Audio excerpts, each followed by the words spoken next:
வணக்கம் மக்களே. தமிழ் மகன் ஐசக் வந்துட்டேன்.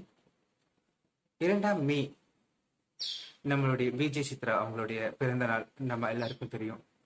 இந்த நிமிஷம் வரைக்குங்க நம்ம அவங்களுடைய மரணத்திற்காக போராடிக்கிட்டு தான் இருக்கோம். நான் என்னோட ஒவ்வொரு வீடியோல சொல்ற ஒரு விஷயம் என்னன்னா, பழச மறுபடியும் நம்ம பேச வேண்டாம் அப்படின்னு. ஆனா நம்ம நினைக்கும் பொழுது மனசு இன்னும் ரொம்ப கஷ்டமா இருக்கு. ஏன்னா நம்மளுக்கு ஒவ்வொரு நாளும் ஒரு புது புதிய தகவல் நாமளே யோசிச்சு நாமளே சிந்திச்சு நம்மளுக்கு சில தகவல்கள் கிடைக்குது. சில விஷயங்களை பார்க்கும் பொழுது இப்படி இருக்கலாமா அப்படிங்கிறதும் நம்மளுக்கு தோணுது. கண்டிப்பா உங்கள் எல்லாருக்கும் தோணும். விஜய் சித்ராக்கு அதிகமான ரசிகர் பட்டாளம். எனக்கு நிறைய பேர் மெசேஜ் அனுப்புறீங்க, கமெண்ட் பாக்ஸ்ல கமெண்ட் பண்றீங்க. விஜய் சித்ரா மரணத்திற்கு கூடிய சீக்கிரம் நியாயம் கிடைக்கணும் எனக்கு நம்பிக்கை இருக்கு. நீங்களும் அதை நம்பணும். இந்த வருஷம் பிறந்த நாள் விஜய் சித்ரா நம்ம கூட இல்ல. போன வருஷம் அவங்க இருக்கும் பொழுது அவங்க பிறந்த நாள்ல எப்படி சிறப்பா செஞ்சிருப்பாங்கன்னு நம்மளுக்கு அவ்வளவா தெரிஞ்சிருக்க வாய்ப்பில்லை. ஆனா வரப்போற அவங்களுடைய பிறந்த நாள ஒரு பாசிட்டிவான விஷயங்கள்ல ஈடுபட்டு அவங்களுடைய பிறந்த நாள் அன்று நம் அனைவரும் ஒன்று கூடி பிரார்த்தனை செய்வோம். அது ரொம்ப முக்கியமான விஷயம். ஏன்னா அவங்களுடைய ஆத்மா நிம்மதியா இருக்கணும், சாந்தி அடையணுங்கிறது தான் நம்மளுடைய ஆசையும் கூட.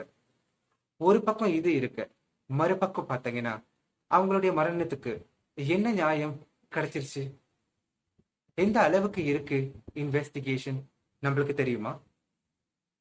சில விஷயங்களை நான் யோசிச்சு பார்க்கும்போது எனக்கு சில கேள்விகளுக்கு இன்ன வரைக்கும் விட தெரியல. அத நான் இப்ப சொல்லலான் இருக்கேன். நம்ம பேசுறது எதுக்கு? யாராவது ஒரு முக்கியமானவங்க நம்ம பேசுறத பார்த்தா இதுல இருந்து ஒரு பாயிண்ட்ஸ் அவங்களுக்கு கிடைக்காதாங்கிறதுக்காக தான் நம்ம ஒவ்வொரு நாளும் பேசிக்கிட்டு இருக்கோம்.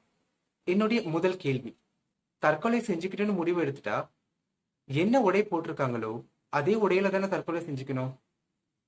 ஏன் அவங்க உடைய மாத்திட்டு ஒப்பனையெல்லாம் களைச்சிட்டு தற்கொலை செஞ்சிருக்கணும்? கோபத்துல முடிவு எடுத்திருந்தாலும், தன்னுடைய கணவரை ரூம்ப விட்டு வெளியே போக சொல்லியிருந்தாலும், அவங்க என்ன உடையில இருந்தாங்களோ அந்த உடையிலே அவங்க தற்கொலை பண்ணிருக்கலாமே. எதுக்கு வேலை மெனக்கிட்டு உடைய மாத்திட்டு ஒப்பனையை களைச்சிட்டு தற்கொலை செஞ்சிருக்கணும்? அப்படி இல்லைன்னா அவங்க அந்த அறைக்கு போனதுமே வாக்குவாதம் வந்திருந்திருக்கலாம். அப்பனா அவங்க அவங்க எந்த உடையில வந்தாங்களோ அந்த உடையோட தானே இருந்திருக்கணும். அவங்க இறந்து காணும் பொழுது வேறு உடையில ஒப்பனை இல்லாம தானே இருந்தாங்க. இல்லைன்னா அவங்க அறைக்கு போனதுமே உடைய மாத்திருந்து ஒப்பனையெல்லாம் கலைச்சிருந்தாங்கன்னா எதுக்கு தன் கணவரை அறையை விட்டு வெளியே போங்க, நான் உடைய மாத்தணும் இல்ல குளிக்கணும்னு சொல்லியிருக்கணும்? இதுல எது உண்மை? ரெண்டாவது, நீங்க பாத்தீங்கன்னா விஜய் சித்ரா ரொம்ப தைரியமானவங்கன்னு நிறைய பேர் சொல்லி நம்ம எல்லாரும் கேள்விப்பட்டிருக்கோம். ஒரு வாக்குவாதம் வருது, அவங்களால அங்க இருக்க முடியல. அவங்களுடைய காடியோட சாவியை எடுத்துட்டு அவங்க அங்க இருந்து கிளம்பி வந்திருக்கலாம். இல்ல, எல்லாரும் பார்த்திருந்தீங்கன்னா பக்கத்துல ஒரு ஜன்னல் இருக்கு. தப்பிக்க வேண்டிய சூழ்நிலையில கண்டிப்பா எகிரி குதிச்சு தப்பிச்சிருக்கலாம். அவங்கள அந்த அறையில இருந்து வெளியே வராம செஞ்சது யார்? அவங்கள அந்த அறையில இருந்து வெளியே வராம தடுத்தது யார்? அப்போ யாரோ தடுத்திருக்காங்கன்னு தான் அர்த்தம்.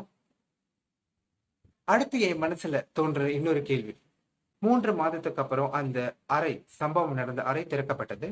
சித்ரா குடும்பத்தினர் அந்த அறைக்கு சென்று சித்ராவுடைய பொருட்களை எடுக்க முயன்றாங்க. அந்த அறையில் ஏன் துணியெல்லாம் கலைக்கப்பட்டு கிடந்தது? அது ஏன் யார் கண்ணுக்கும் படல?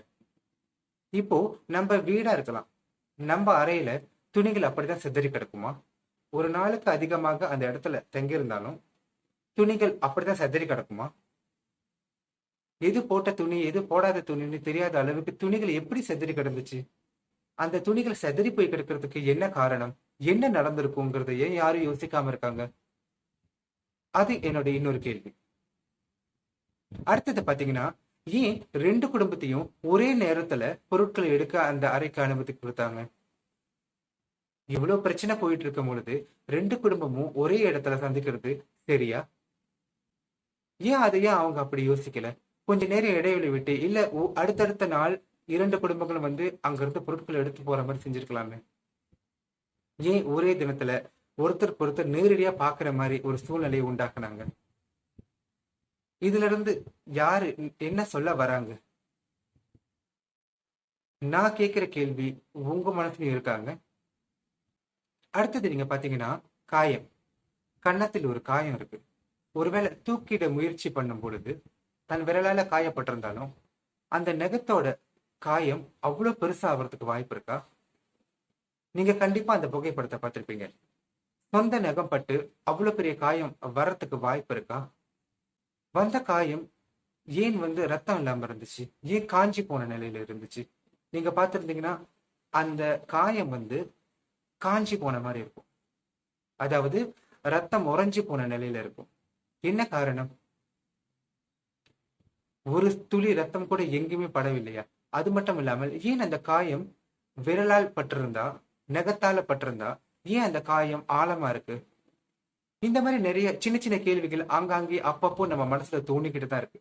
நான் முதல்ல சொன்ன மாதிரி தாங்க, இந்த மாதிரி நம்ம பேசுற விஷயங்கள் சில முக்கியமானவங்க பார்த்தாங்கன்னா அவங்களுக்கு ஒரு பாயிண்ட்ஸ் கிடைக்குங்கிறதுக்காக தான் நம்ம ஒவ்வொரு நாளும் இந்த மாதிரி விஷயங்களை ஷேர் பண்ணிக்கிட்டு இருக்கோம், பேசிக்கிட்டு இருக்கோம். ஒவ்வொரு நாளும் உங்களுடைய சோஷியல் சைட், உங்களுடைய சோஷியல் மீடியா அக்கௌண்ட்ல #Justice for VJ சித்ரான்னு மறக்காம டேக் பண்ணுங்க. நம்மளுக்கு நியாயம் கிடைக்கணும், விஜி சித்ரா மரணத்துக்கு நியாயம் கிடைக்கணும். கூடவே ப்ரே ஃபார் விஜி சித்ரா, அவங்க ஆத்மா சாந்தி அடைய நம்ம எல்லாரும் ஒவ்வொரு நாளும் நம்மளுடைய பிரார்த்தனையில அவங்கள சேர்த்துக்கணும். Justice for Viji Chitra. Very full. நன்றி.